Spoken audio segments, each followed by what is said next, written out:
Pendant des milliers d'années, le peuple vivant près du lac Tonlé Sap a vécu d'un écosystème unique. Les eaux du fleuve Mékong, gonflées pendant la saison humide par la pluie et la fonte des glaciers, ne peuvent pas s'écouler entièrement vers la mer. Lorsqu'elles rencontrent le fleuve Tonlé Sap, elles inversent sa direction et remplissent le lac Tonlé Sap, qui déborde alors de sa surface sur des kilomètres. La crue et ensuite la baisse du niveau du lac au cours de la saison sèche sont responsables du rythme de vie au Cambodge et dans le reste du bassin hydrographique du Mékong. La forêt, les poissons, les oiseaux et les plantes sont tous étroitement liés et dépendent de ce processus naturel très délicat. Et les êtres humains, en respectant cet équilibre, en sont les bénéficiaires.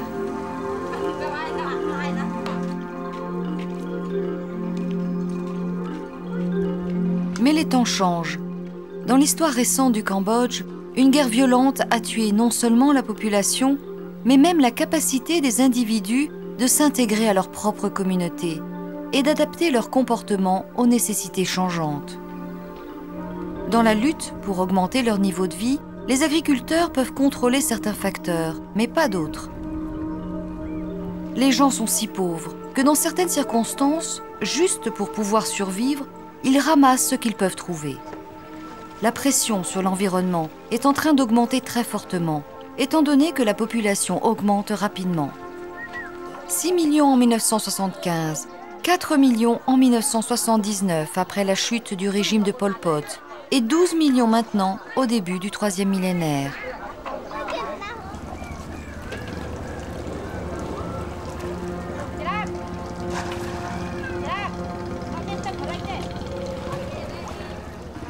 Ainsi, les agriculteurs sont passés de l'agriculture de subsistance à une économie plus orientée vers le marché. Ainsi, une terre d'abondance est en passe de devenir une terre d'exploitation excessive. Les stocks de poissons, si abondants par le passé, diminuent d'année en année. Les tailles sont moindres, le nombre d'espèces se réduit.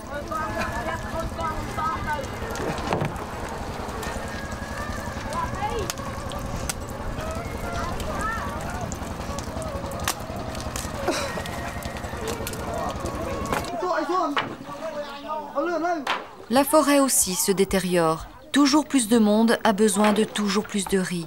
Et pour en obtenir, les arbres doivent être coupés et les forêts abattues pour libérer plus de terrain pour la riziculture.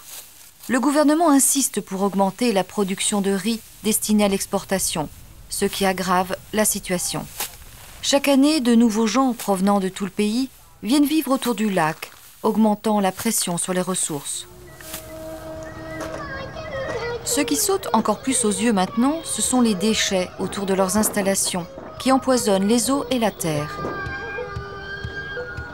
Pour venir à bout de cette tendance, la population doit changer son comportement et créer un nouvel équilibre entre la nature et les êtres humains.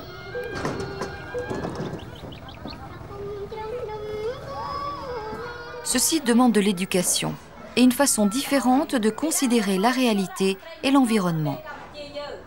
Après les ravages de l'histoire récente, l'explosion démographique donnera bientôt à la nouvelle génération un rôle particulier à jouer. Tom Peek, 13 ans à peine, sait parfaitement qu'être enfant au Cambodge signifie avoir plus de responsabilités que dans la plupart du reste du monde. À l'école, Tom Peek apprend ce que chaque fille ou garçon dans le monde apprend en classe. Et dans l'après-midi, pendant son temps libre, comme chaque fille et garçon dans le monde, elle aime jouer avec ses amis.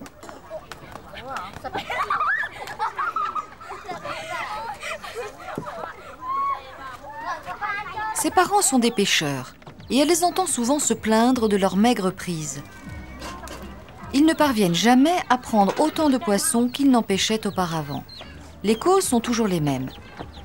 La pêche épuisante des pêcheries commerciales, le matériel de pêche illégal, la destruction de la forêt inondée, la pollution de l'eau due aux agents chimiques utilisés par l'agriculture.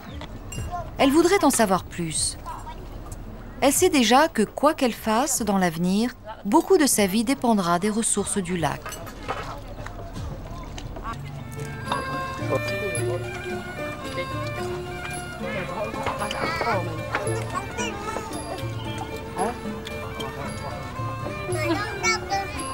Un jour, Tom Peake, avec ses camarades d'école, a l'occasion de suivre un cours d'éducation sur l'environnement au centre Gecko, dans le petit village flottant de Chong Nies, près de la ville de Siem Reap.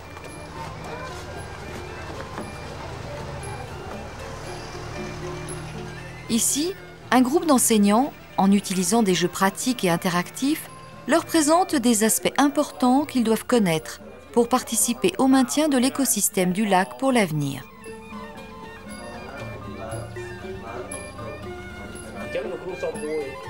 Un bon moyen d'attirer leur attention, c'est de parler des problèmes causés par la pollution.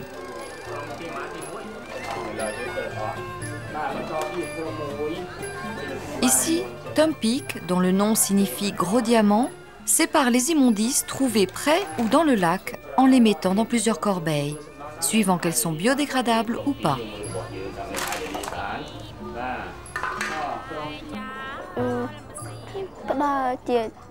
J'ai appris l'importance de la forêt inondée. C'est un bon habitat pour le dépôt des œufs des poissons et un bon abri pour les oiseaux. La forêt inondée fournit même une bonne quantité de bois aux gens. On l'utilise comme bois de chauffage en faisant du charbon ou bien pour construire les maisons. En détruisant la forêt, on ruine l'environnement. Même la quantité de poissons diminuera. Si nous coupons la forêt inondée, les poissons ne sauront pas où déposer les œufs et leur nombre baissera très rapidement. Après ce premier jeu interactif, l'enseignant aide Tom Peake et ses amis à analyser les éléments qui ont un impact sur la protection ou la détérioration de l'environnement. Les mêmes instruments et les mêmes techniques de pêche que certains de leurs parents utilisent chaque jour au lac. Ils vont comprendre pourquoi la taille des mailles des filets est importante, pour éviter d'attraper trop de petits poissons. Pourquoi ils ne doivent pas couper de branches et abîmer la forêt pour tendre des pièges à poissons. Pourquoi ils ne doivent pas utiliser de piles et d'électricité. Ils obtiendraient peut-être plus de poissons, mais ils épuiseraient la population du lac. Ils vont apprendre qu'abattre la forêt inondée pour l'agriculture pourrait signifier détruire l'habitat de centaines d'espèces de poissons et d'oiseaux. Si ce sont les seuls moyens pour ramener de la nourriture à table, bientôt il n'y aura plus de nourriture à ramener. Alors, ils vont apprendre que dans la communauté de Kampong Pluk, les agriculteurs ont décidé d'arrêter de cultiver les haricots pour que la forêt inondée grandisse à nouveau et reconstitue l'écosystème naturel.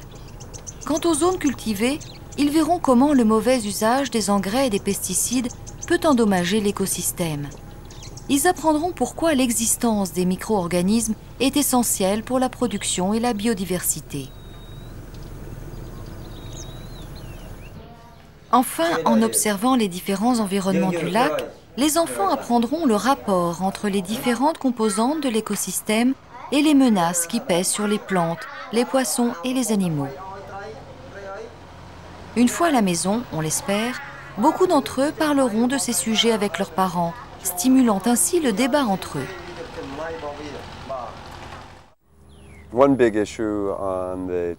Un grand problème à propos du lac, c'est qu'au fond, tout le monde travaille pour survivre. Il n'y a pas de véritable conscience concernant l'environnement. Les familles sont très pauvres.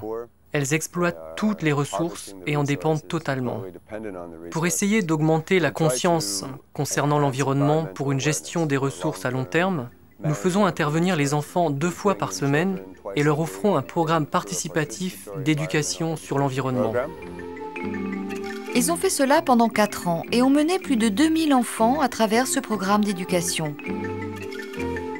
Maintenant, on parle d'activités semblables autour du lac dans d'autres communautés, en construisant des centres flottants d'éducation sur l'environnement. Grâce à leur expérience, commencée en 1999, le centre Gecko a développé un manuel sur les questions liées à la forêt locale, à la faune, aux ressources hydriques et aux déchets. Ils vont même former des enseignants dans le cadre d'un programme national pour intégrer l'éducation sur l'environnement dans le système scolaire. Les enseignants se serviront du manuel pour leurs cours, en utilisant les mêmes principes et les mêmes méthodologies à travers l'ensemble du pays. Tout ce que nous faisons dans ce centre de l'environnement est basé sur le mode de vie de la population, sur la crue et la baisse de ce grand lac. Tout est interconnecté. En ce moment, les enfants sont le futur du pays. Et nous devons faire bien attention aux problèmes de l'environnement qui menacent les ressources et comment ces problèmes peuvent être affrontés, aujourd'hui, demain et à l'avenir.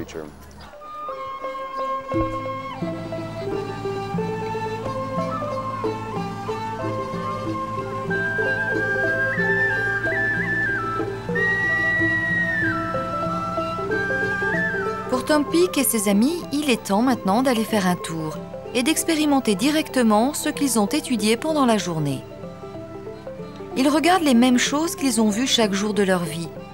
Mais à présent, ils les voient sous un angle différent, avec des yeux différents.